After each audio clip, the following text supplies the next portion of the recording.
iShare. iShare ni sebenarnya blog. Blog.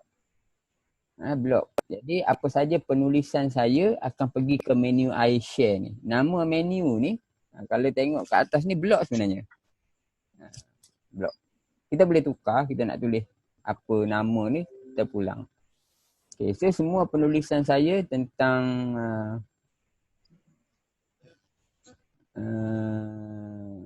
ada orang nak masuk. Okay. Semua penulisan saya akan appear di menu iShare ataupun menu blog. Okay.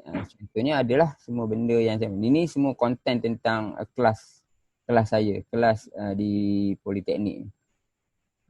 Kelas apa ni, kelas logistik ni. Okay. Ataupun saya share logo, saya share kerja-kerja design, grafik dan sebagainya. So yang ni penulisan. Penulisan ni di website kita penting sebenarnya. Penulisan ni penting sebab penulisan ni membantu SEO website kita. Google akan mampu capai ke website kita salah satunya melalui penulisan kita. Penulisan kita. Okay. So bila banyak kita menulis benda yang bermanfaat dan orang mencari perkara tu, Google akan triggerkan maklumat tu kepada search. Google search di. Okay, next saya minta kalau ada yang baru masuk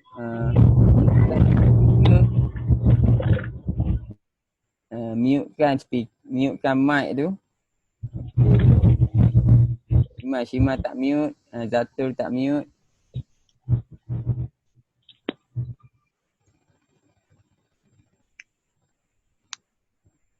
Okay, tapi kalau nak bercakap boleh kalau nak bertanya soalan buka baliklah mute tak ada masalah boleh tanya.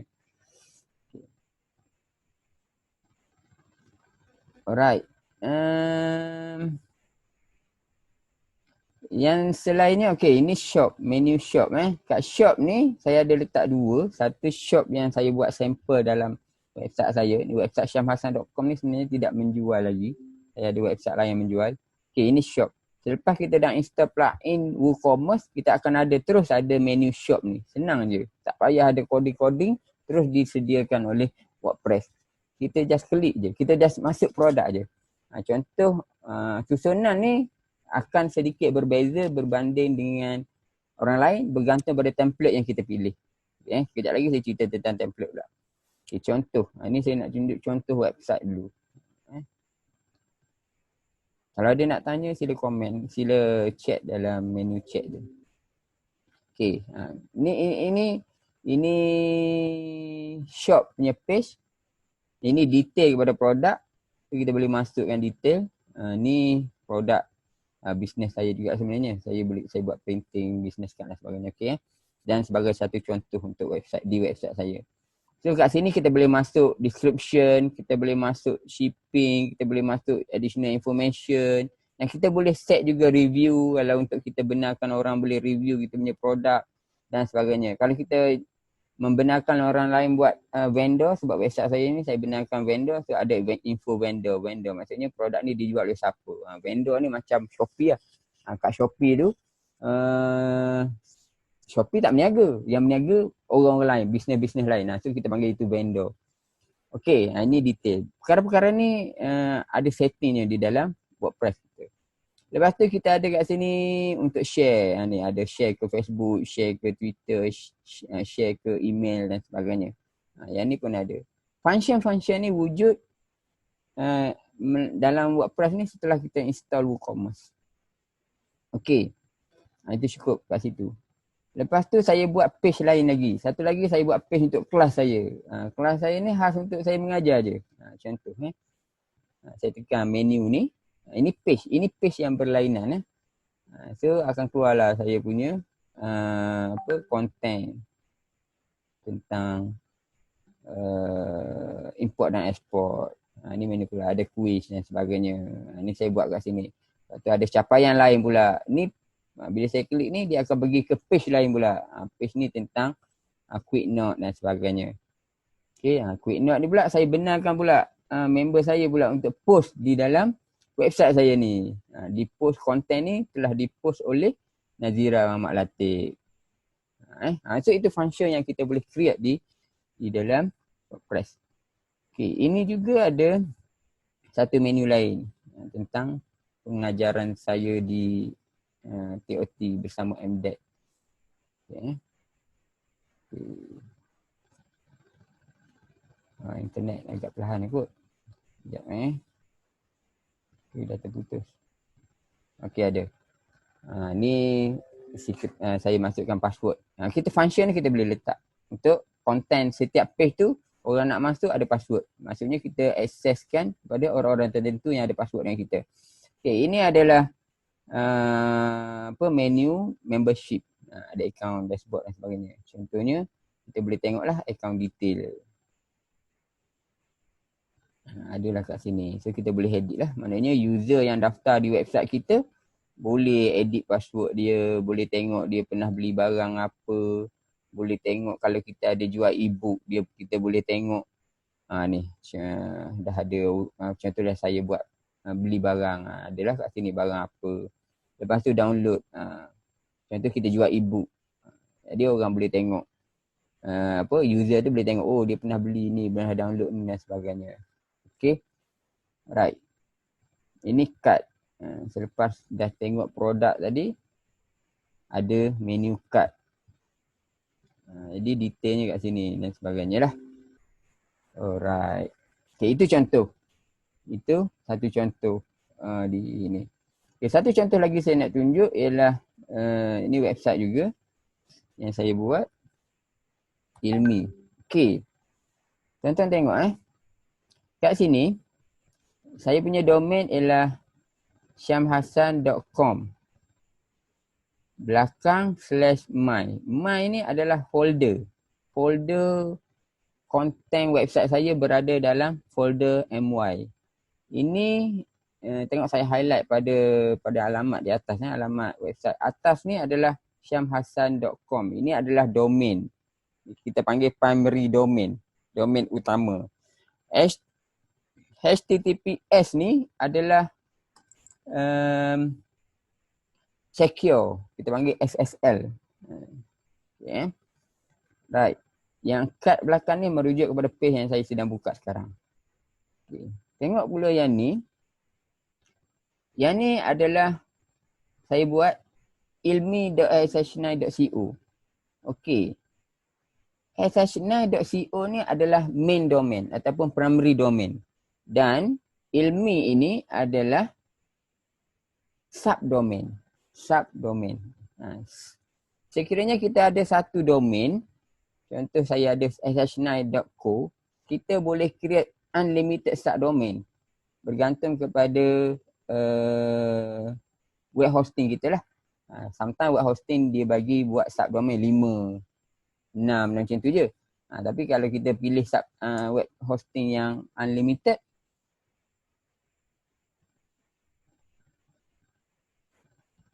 unlimited maksudnya kita boleh create unlimited subdomain. Okay. Ni maksudnya subdomain. Tapi belakang ni saya tak letak slash apa-apa. Sebab apa? Saya tak letak folder untuk website ini. Okay. Ini website tentang projek sajalah. Ini saya projek. Ini website berbentuk aplikasi. Aplikasi ni maksudnya dia ada fungsi kat dalam ni. Ada fungsi. Sekiranya saya masukkan data ni, maksudnya kita boleh tengok jadual ceramah yang akan yang akan ada di sekitar kita. Ini website yang berbentuk fungsi, berbentuk functional lah. Okey, yang ketiga saya nak tunjuk website berniaga. Tunjuk mana nanti ini lah boleh. E-commerce Ni contoh. Oh, tak boleh capai.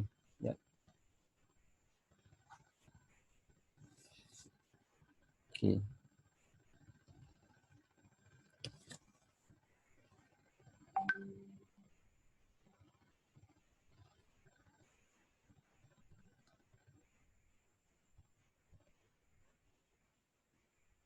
Okay, ini website e-commerce. Ni website ni memang terang-terang jual produk. So kat sini akan ada list produk. Kat sini akan ada add to cart dan ada payment gateway.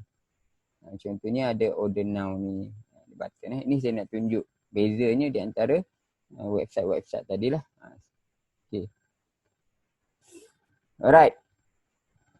Kita patah balik kepada cPanel. Setakat ni okey ke?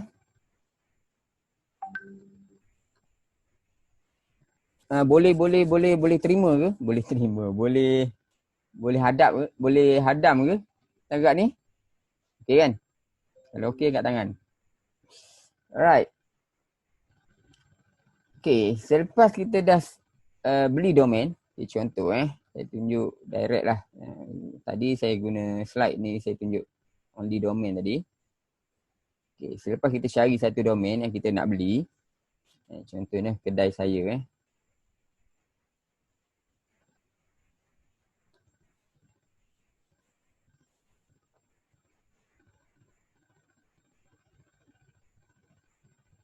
harap capaian internet okey lah.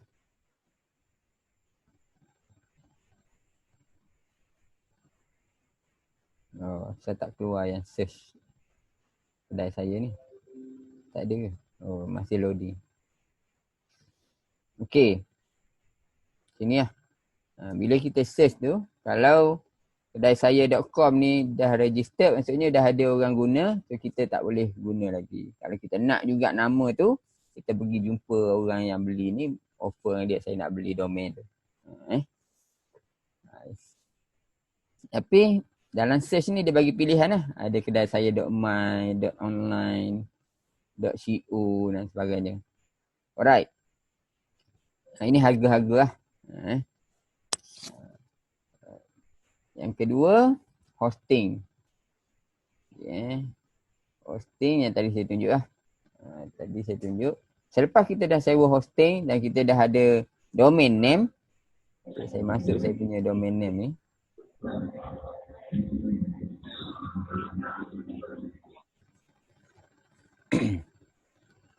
Okay, perkara pertama yang kita kena buat sebelum kita boleh menggunakan WordPress adalah kita kena install WordPress tu di domain install WordPress tu di server kita. Okay, pertama apa yang kita kena buat selepas kita dah beli domain, kita dah beli domain, kita dah sewa server, pertama kita pergi ke tempat domain management kita. Sebagaimana ini dashboard untuk domain management kita.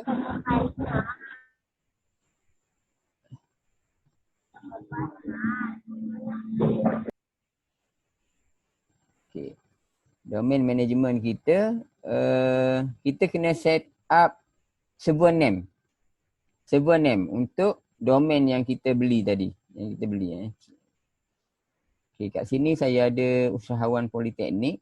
Saya ada dua tempat saya guna untuk beli domain. Satu lagi di Netfirm dan keduanya ialah di Only Domain.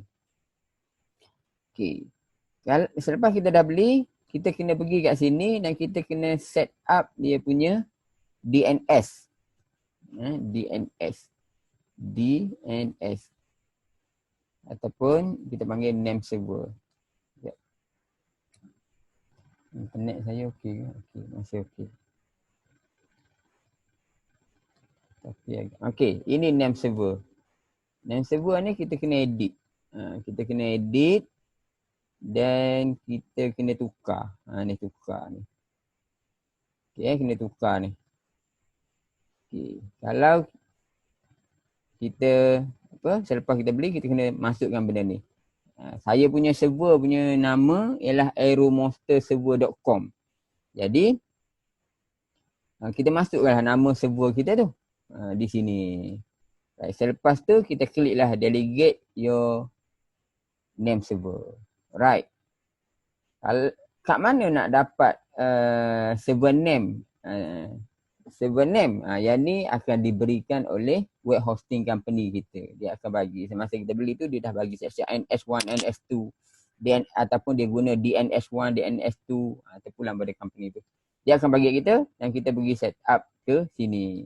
Okey, sekiranya kita beli domain dan server di company yang sama, itu sebenarnya lebih memudahkan kita sebab kita boleh setting di satu dashboard yang sama. Alright. Selepas kita dah setting name server ni, kita kena tunggu lebih kurang 2 ke 24 jam. Dia panggil propagation time. Masa untuk propagate tu lebih kurang dalam 24 jam. Bergantung pada penyedia lah. Kalau only domain ni pengalaman saya tak lama. Dalam 2 jam 3 jam dah okey. 2 jam 3 jam dah boleh guna. Okey. Right, macam mana kita nak tahu dah boleh guna? Selepas kita install, domain kita website kita dah boleh appear, itu maksudnya propagation time dah settle. Dah selesai.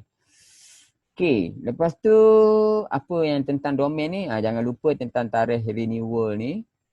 Jangan lupa tentang tarikh untuk kita renew sebab domain dan server domain ni dia maksudnya setahun-setahun lah kita beli. Kita boleh bayar untuk 2 tahun sekali pun boleh, tak ada masalah. Setahun sekali pun boleh. Kalau server, kita boleh sewa sebulan, boleh sewa setahun, 2 tahun ataupun 3 tahun. Kalau saya banyaknya saya sewa untuk 3 tahun sekali. Sebab senang lah. Sometimes bila kita sewa lama tu harga dia lebih murah. Okay, kembali kepada setting ini. Selepas kita dah sewa, so kita kena install. Hari ni kita nak kat sini kita dah ada installer. Ada setengah web hosting tak ada installer ni.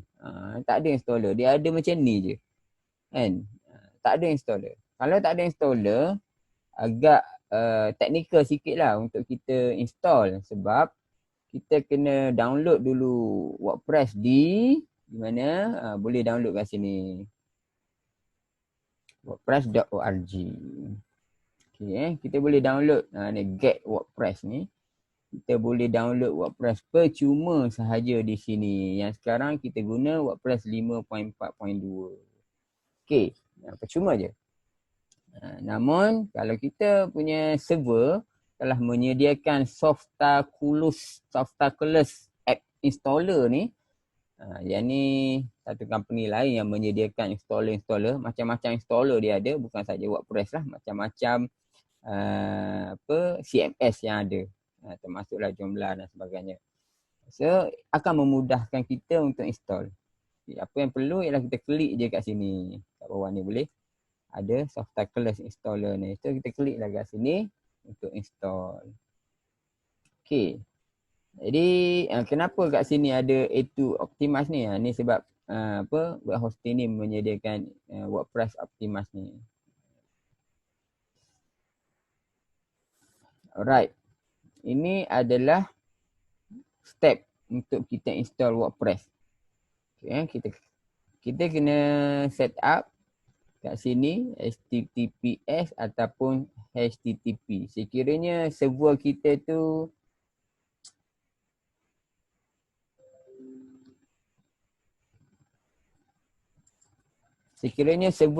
tu ada SSL, kita pilih HTTPS. Sekiranya tak ada, kita pilih HTTP je.